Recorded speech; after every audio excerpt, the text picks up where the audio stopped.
Bonsoir à tous. Ce fut un problème de santé publique important au XXe siècle et cela le reste en ce début du XXIe, car on estime en effet pour 2025, rien qu'en France, à 100 000 les personnes victimes probables de l'amiante. La Calédonie n'y échappe pas. Ici, les risques cancer-amiante sont 30 fois supérieurs à la moyenne mondiale. Officiellement, entre 1996 et 2005, la DAS a enregistré 72 cas de mésothéliome, soit environ 7 nouveaux cas par an. Déjà, des décisions récentes des autorités montrent que l'on a pris la mesure de cette question. Dans le passé, des décrets ont été étendus au pays pour lutter et prévenir les dangers. Mais il reste encore à faire, car la Calédonie, comme la Corse, la Californie ou le Québec, détient une spécificité toute particulière, celle de l'amiante environnementale. Comprenez que les affleurements sont abondants et bien répandus. Désamianter toute la Calédonie, ça n'est pas possible. Il faudra donc vivre avec et nous adapter. Et c'est pour informer sans dramatiser, expliquer sans dissimuler que nous voulons parler ce soir de cette question. Alors au cours de l'émission, nous ferons le point sur la localisation de cette amiante environnementale avec des chercheurs, mais aussi nous parlerons de la réglementation vis-à-vis des salariés, de la population avec des décideurs.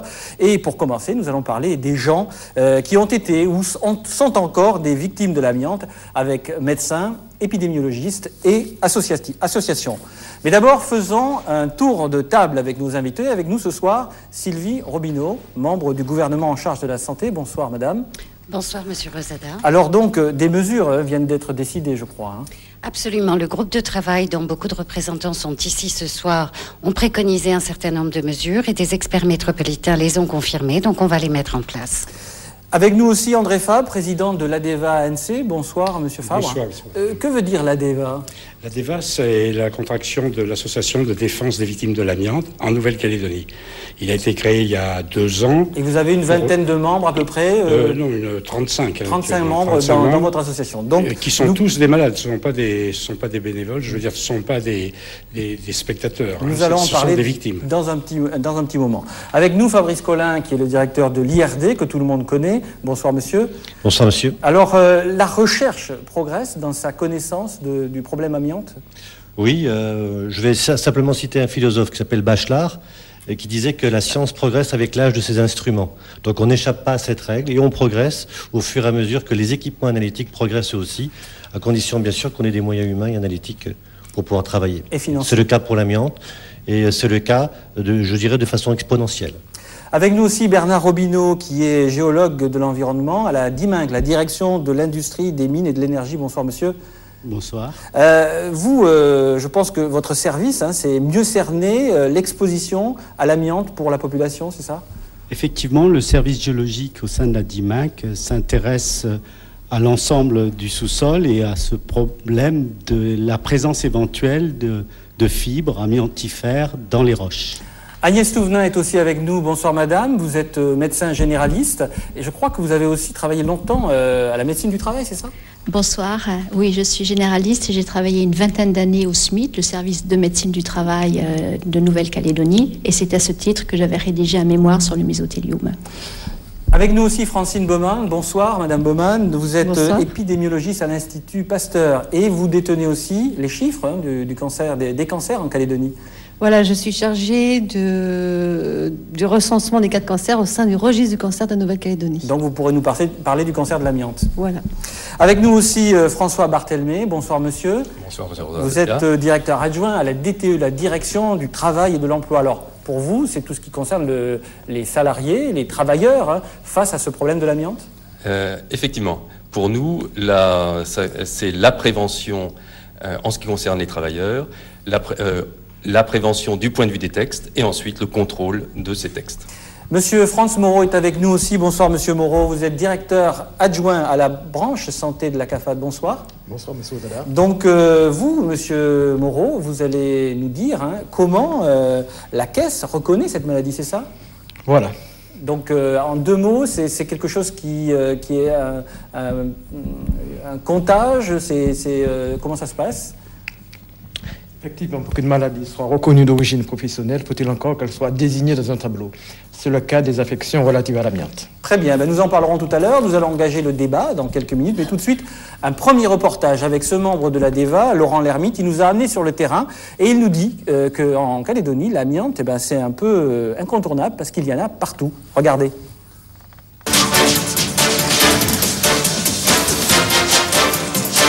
Donc on trouve de l'amiante un petit peu partout en Nouvelle-Calédonie, en particulier dans le sous-sol. Elle est sous le couvert végétal et elle est mise à nu par l'exploitation minière, par exemple, lorsqu'on creuse, lorsqu'il y a une route qui est tracée.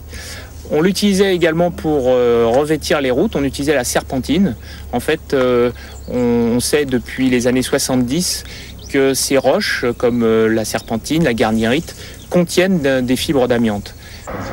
Donc voilà un affleurement complètement typique de Nouvelle-Calédonie. On a gratté le couvert végétal suite à une construction, mis à nu l'amiante qui se trouve naturellement dans le sol, dans le sous-sol et dans ces roches. Et donc cette amiante mise à nu est susceptible de partir avec le vent et d'être inhalée dès qu'elle va être dans l'atmosphère. Voici 3 exemplaires de roches. Celle-ci est de la serpentine qui a été ramassée tout près de Nouméa. Ici, on a la même, on reconnaît bien les structures de fibres qui a été ramassée en Corse, à Canaries. Et au milieu, on a de la trémolite, qui est donc une autre variété d'amiante, qui est encore plus dangereuse que le chrysotile. On trouve en Calédonie également d'autres types de roches. Celle-ci, par exemple, de la géobertite, qui ressemble très fortement à la trémolite, mais qui n'est absolument pas, qui ne contient pas du tout d'amiante et qui est donc absolument pas dangereuse.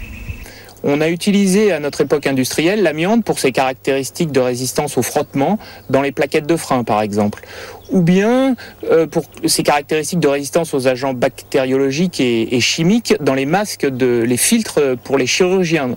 Un autre exemple très connu de l'utilisation de l'amiante est les gants qui servent aux ménagères en fait à attraper les plats chauds, ou bien les tresses que l'on met sur les portes des fours pour faire l'étanchéité. Voilà qui nous donne quelques clés. Et donc, Madame Robineau, l'amiante en Calédonie, on peut dire que c'est incontournable? Absolument, c'est incontournable et je crois que chaque Calédonien qui vit sur ce territoire a vécu ou vivra avec de l'amiante.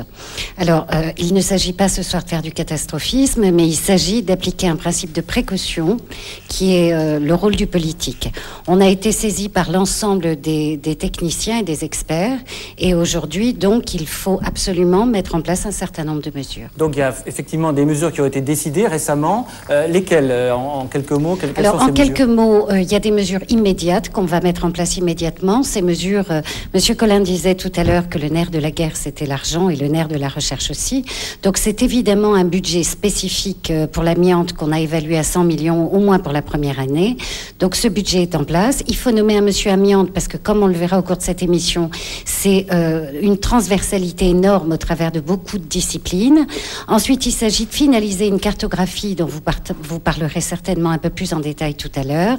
Et enfin, il s'agit d'informer les populations et l'ensemble des personnes qui vivent à des endroits qui peuvent être critiques. Donc en fait, si j'ai bien compris, il s'agit d'informer, donc il y aura des plaquettes d'information, des campagnes d'information, des choses comme ça, de la médiatisation, on va dire? Alors, il y aura une forme de médiatisation, mais qui sera ciblée en fonction des utilisateurs et des personnes. Et le groupe de travail qui va continuer à travailler, parce que ça va être l'essentiel de l'année à venir, de décider des mesures, de décider des plaquettes, de décider de l'engagement de l'argent, de décider de la continuation de la cartographie.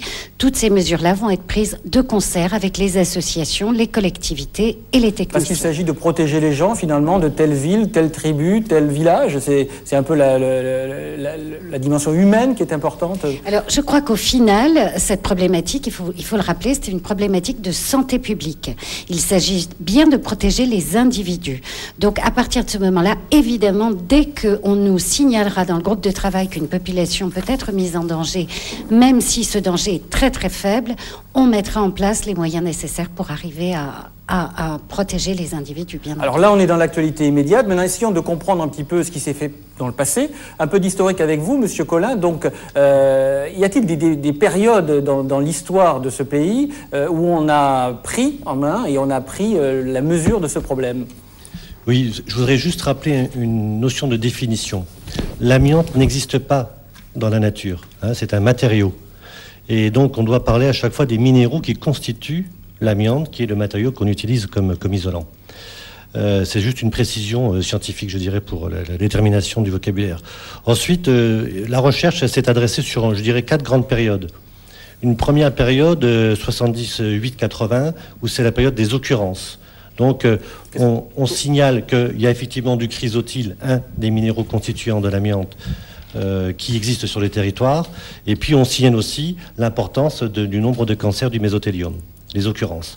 Ensuite, après, dans les années 80-90, on est dans l'enquête qui est commandée par la SLN à l'INSERM et qui conclut qu'il n'y a pas de lien direct entre l'activité minière et puis la présence, donc, des occurrences de cancer.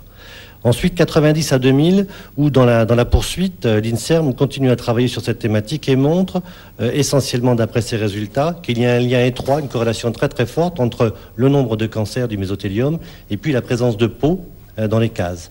Donc c'est enduit qu'on utilise à partir de matériaux naturels pour recouvrir les cases. À la suite de ça, comme on le sait, campagne de destruction 2004-2005 des cases. Et à partir de ce moment-là, une nouvelle phase d'études, je dirais, on va dire 2005-2010, dans laquelle nous sommes aujourd'hui, avec l'Institut Pasteur, l'IRD, le BRGM, l'Université de Nouvelle-Calédonie, sur laquelle l'ensemble des chercheurs se sont penchés sur les facteurs environnementaux. Et là, donc, la conscience du fait qu'il existe, comme je le disais tout à l'heure, des minéraux susceptibles de participer fortement donc à ce problème d'amiante à la surface de la Nouvelle-Calédonie, mais ça n'est pas partout, hein, c'est distribué sur des endroits bien spécifiques. Donc voilà pour les 4 grandes périodes. Madame Touvenin, vous nous aviez dit au début que vous aviez fait un premier mémoire dans les années 92. Qu'est-ce qui a déclenché votre étude et qu'est-ce que vous avez constaté ? Alors, en 1992, le sujet m'a été proposé par le docteur Pierre, qui était chef de service à l'hôpital. Je faisais un diplôme universitaire de toxicologie et je devais donc rendre un travail personnel. Et depuis longtemps, donc depuis 70, c'était le professeur Picard et ensuite les pneumologues de l'hôpital se sont bien rendus compte qu'il y avait un taux élevé de mésothéliome. Normalement, très globalement, il y aurait dû avoir un mésothéliome à peu près tous les 10 ans. Et donc, moi, de 84 à 92, j'ai pu faire un recueil de 18 cas, ce qui était anormal. L'intérêt de cette étude, c'est que pour la première fois, on s'est penché un petit peu pour connaître les personnes qui étaient victimes. On s'est rendu compte qu'il y avait essentiellement des Mélanésiens, qu'il y avait autant de femmes que d'hommes, ce qui ne se voit absolument pas quand c'est une exposition professionnelle, ce qui est le cas dans les grands pays industrialisés. Qu'il y avait des cas jeunes, il y avait une femme en particulier qui avait 30 ans, et on sait que l'amiante, il faut à peu près 30 à 40 ans d'exposition. Donc à partir du moment où on avait des cas chez des personnes jeunes et des femmes, ça veut dire qu'elles avaient été exposées dès la naissance, et c'est comme ça qu'on est parti sur la recherche d'une amiante environnementale. Et vous, Madame Baumann, vous avez pris aussi la mesure de cette question, puisque vous avez fait des observations, des recherches, mais un peu plus tard, dans les années 2000. Voilà, en 2004, à l'Institut Pasteur, avec le registre du cancer de Nouvelle-Calédonie, nous avons fait une étude donc, sur l'ensemble de tous les cas qui étaient enregistrés à cette époque, soit 69 cas. Et déjà, la répartition géographique montrait deux gros foyers. Par exemple, la répartition géographique, c'était où?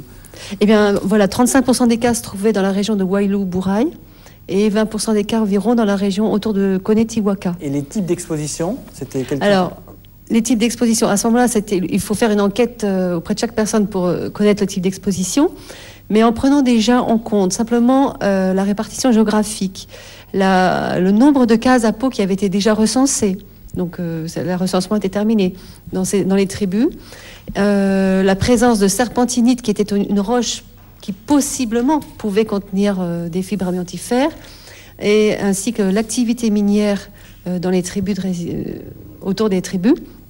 Seule la présence de serpentinite est ressortie comme un facteur de risque significativement lié à la maladie. Alors, s'agissant du pot, justement, expliquez-nous qu'est-ce que c'est que le pot, parce qu'il y a cette peinture blanche qui recouvrait les cases. Le pot, c'est une roche. Là, il peut y avoir une confusion. Alors, justement... Alors, le pot, c'est un terme qui est employé d'abord seulement dans la région de Wailou, pour désigner effectivement cette peinture blanche qui a été imposée par l'administration coloniale dans les années 30 jusque dans les années 60, enfin qui a été utilisée jusqu'aux années 60 pour blanchir les cases en torchis.